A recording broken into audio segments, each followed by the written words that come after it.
YouTube, Quinway, coming to y'all with that instant analysis. This time it's on the Memphis Grizzlies spanking the San Antonio Spurs 140 to 112. The Grizzlies go to 27 and 15 and 12 and 10 away from their home. And the Spurs go to 19 and 21, 12 and 10 at home. As crazy as that may seem. Memphis do lead the season series 2-0. So worst case scenario is the Spurs can tie the series. They play each other not too long from now on the 3rd of February. And no Ja Morant this game, which was a big thing, but obviously Jeremy Shohan and guys like that was missing for the Spurs. So this is what we had to watch, and it was a fun, entertaining game for the most part. Memphis just run rump shard over them, but at first the Spurs won the first quarter 29-27, and then the second quarter was 35-35. It was that third and fourth quarter where the Memphis Grizzlies just played smarter basketball. San Antonio just launching threes over and over again, and the Grizzlies were just getting lone rebounds and just running it down the throat of the Spurs. And they just continued that in the fourth quarter. They just couldn't make enough plays, make enough shots. And they just said, we just going to shoot threes. And even though it's a good strategy when they're going in, and they did go in about enough, but the Grizzlies just capitalized off that, and they just got smarter shots, easier shots, and they just got the win. Jaren Jackson Jr. for the Grizzlies, he finished with 19 points. He didn't rebound that well. He only had 2 rebounds, which is so weird that a big man will get 2 rebounds in 26 minutes, but it's true. 4 assists, 1 steal, 1 turnover. He did still get in foul trouble like he usually does with 4. He was a plus 17 and plus minus, 3 of 8 from 3, 8 of 20 from the field. Jalen Wells, he just been a spectacular rookie all season. He just been a guy that they didn't know if they was going to have to rely on, or they didn't know if they was going to need him. And then he just became one of the best players on their roster. He had 22 big points, plus 12 and plus minus. He did get in foul trouble for personal fouls, but he still played 35 minutes, showing you how much they wanted him on the court. 2 assists, 3 rebounds, 1 was offensive. He was 6 of 8 from 3, 8 of 11 from the field. Was just stroking it, and some of his shots was tough, but he still was able to stroke them and scored, even if it wasn't on a 3-point line. He did it all without going to the free throw line. Zach Edey, 2 of 2 from the field, obviously dunks, 4 rebounds, 1 assist, plus 2 and plus minus 4 points, but he only played 7 minutes. Luke Kennard was really hot and really kept them ahead and helped them keep the lead. He was 6 of 9 from the field, 2 of 4 from 3, took good looks in the Florida offense, and even when he scored in isolation, it was a quality shot that we knew he could make, and he did a good job of doing that tonight. 3 of 3 from the free throw line, 3 rebounds, 4 assists, 1 turnover, 1 personal foul, plus 12 and plus minus 17 points. And then Desmond Bane just hitting a 3 or just going to the paint relentlessly. And he also had 14 assists. They was giving him a lot of attention, corralling him, and he was just making the right play, even if it was scoring, even if it was passing. And he has always been a solid decision maker when it's needed. And for him to have 14 assists and only 3 turnovers while still scoring 2, that just shows you how good of a player he really is. But he was 10 of 17 from the field too, being efficient and effective. 6 rebounds, 1 of them was offensive, 3 steals, 3 turnovers, 3 personal fouls, plus 23 and plus minus 22 points. Brandon Clark was staying in the paint, and he lived there, and he did a good job getting there because he finished with 12 points off the bench in 19 minutes. He even had 3 rebounds, and 2 of them was offensive. 2 assists, 1 steal, 1 personal foul, and he was 6 of 7 from the field, 0-1 from the free throw line. Santi Aldama was just setting his feet, stroking threes, and using his size and length a lot, and it worked. He was 10 of 19 from the field. He was 5 of 12 from 3, 4 of 4 from the free throw line, 8 rebounds, 3 was offensive. He had 1 assist, 1 steal, 1 turnover, and 29 points, plus 25 and plus minus. He led all scorers for the Memphis Grizzlies and actually for the entire game, which was crazy that Aldama could be able to do that in his 30 minutes. You don't really see that often. Jake LaRavia, 33 minutes, 0 of 3 from the field, 0 of 2 from 3, 4 of 6 from the free throw line, 8 rebounds, 1 was offensive, 5 assists, 3 steals, 1 turnover, 1 personal foul, plus 24 and plus minus 4 points. Jay Huff was 2 of 3 from the field, 0 of 1 from 3, or 1 from the free throw line, 3 rebounds, 2 was offensive, 1 assist, 1 personal foul, -8 plus -4 points. John Conchar, 2 minutes for him. He was a -2 and plus minus, didn't really do anything because he only played 2 minutes. Scottie Pippen Jr. played 16. He was 3 of 6 from the field, 1 of 3 from the 3-point line, 1 rebound, 5 assists. He does a good job of knowing when to give up the ball and understanding when to not touch the ball, and also just getting rid of it early. 4 personal fouls, plus 12 and plus -7 points. And Yuki, he played 2 minutes. He didn't do anything but be a -2 and plus minus, no points or anything statistical. 55 out of 97, 56% from the field, 19 of 44, 43% from 3, 11 of 15, 73% from the free throw line, 10 offensive rebounds, 41 rebounds total, 39 assists, 9 steals, no blocks, which you rarely see, especially with Jaren Jackson and Edie and those guys. But they had none as a team. 7 turnovers, 19 personal fouls, and 140. They really dominated this game. They just flat out embarrassed the Spurs before the game was over. They was having so much fun and so much celebrating even before the game was over because they knew it was no way the Spurs can come back. And the Spurs, they kept their head up and they kept going out there and competing and kept trying to take shots and kept trying to make plays even when it looked like they wasn't going to win. And you like to see that. Harrison Barnes, he finished with 13 points. He was a -7 plus -1 personal foul. He got 6 assists, 4 rebounds, 1 was offensive, 6 of 6 from the free throw line, 1 of 4 from 3. He was 3 of 8 from the field. Victor Wembanyama, 8 of 19 from the field, 3 of 7 from 3, 12 rebounds, 2 was offensive, 3 assists, 1 steal, 6 blocks, which is huge for them. He's one of the best defensive players in the league, and they know it's coming.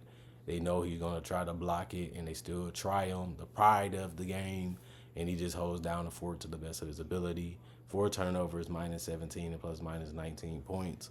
Chris Paul, 2 of 6 from the field, 2 of 5 from 3, 0 of 1 from the free throw line, 2 rebounds, 6 assists, 3 personal fouls, -11 and plus -6 points. Devin Vassell was their best offensive weapon tonight, and he has been throughout other games.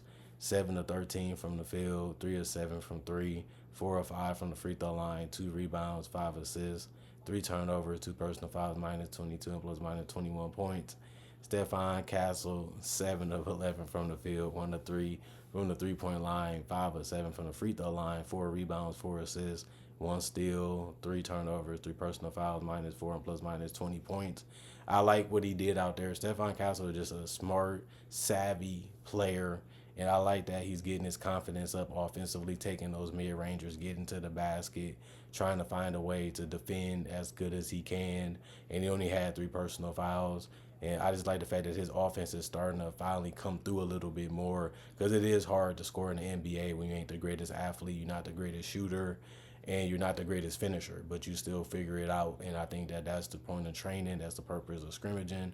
That's the purpose of just working on your body, just to become the player that you feel like you can become, and just accepting your limits and just doing what works for you and not just giving in, to what the defense wants you to do. And Devin Vassell is the same. He never was known as a great scorer, but he's becoming a better one in San Antonio. You can tell that he's working hard on his game, and he's just trying to be the best player he can be for this team. And ever since he's been healthy, the team just looks better. But they do get in situations where they settle too much. Even Victor, as a leader, he doesn't always make the right decisions offensively or get to the right spots offensively, and he just allows himself to get caught up in what the defense wants him to do, or just feeling like he can do whatever he want to do, and them leaning 2-point shots that's jumpers that's semi-contested are just a bad shot. Like, I know you can shoot over guys because you're taller than them, but you're bailing them out by giving that type of shot even a try when you're just too long and too big for them in the paint. And I'm just seeing him just trying to lean over or just trying to shoot over guys. And I'm like, if you're going to be that tall and that long and that's a shot you're going to take, I'm cool with it as a defender, because it's a good chance I can get you to be a little off balance or get you to rush it a little bit faster or get you to overthink it a little bit just by bumping you and touching you a little bit. And then I'm going to be cool with that shot if it goes in or not. And he didn't make it enough. And he didn't make enough threes tonight either to justify that shot selection. And if you're the Grizzlies, you're happy. Zach Collins, 4 minutes, 101 from the field, 101 from three. That was his only attempts.